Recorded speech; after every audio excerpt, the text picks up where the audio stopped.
Labs, Bangalore till 2011, 2010-2011, and I was handling the mobile business solutions over there. After that, like during 2008 time frame, this is my ancestral place, Sandalpur, and I was associated with this place through my ancestral lineage. We have a temple over here, and my forefathers were the head priest of that particular temple. When my father passed away in '96, I was made the head priest of this particular temple, and the saint name was Singaji, on whose name we have started the initiative which you told. So when I used to come over here, then I used to see a lot of youth misdirected. There is no education system which is meant for the rural people in this area, because all our so-called degrees are like BE, MCA, MBA are meant for convent educated English speaking students. Specifically this area, people were more prone towards buying the degree and somehow getting into a government job. And since they were not able to do that, there were lots of youth which are in this particular area which are misdirected. They were doing lots of illegal activities, and then I met I was doing an executive program in IIM Bangalore. Then I met Dr. DVR Sheshadri and many other people whom basically I discussed all these issues with, and kind of sounding board for me what exactly can be done for this particular area. They encouraged me, and after a lot of discussions, to be precise 2 years of discussions, 2008 to 2010 was the time frame when I thought that something should be done for this thing. And then I got a direction that in order to really work, do something concrete here, you need to get rid of the golden handcuffs.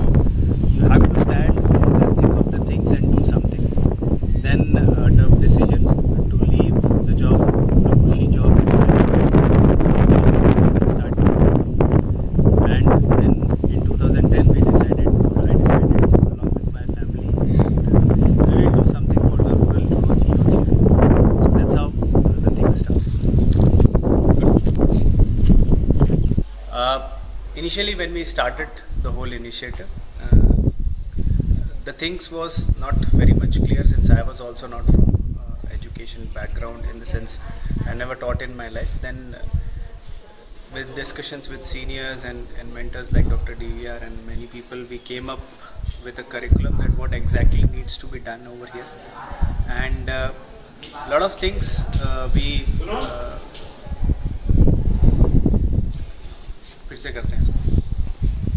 yeah, so initially when we started this whole initiative, there were lots of challenges in front of us in terms of what exactly we should do here.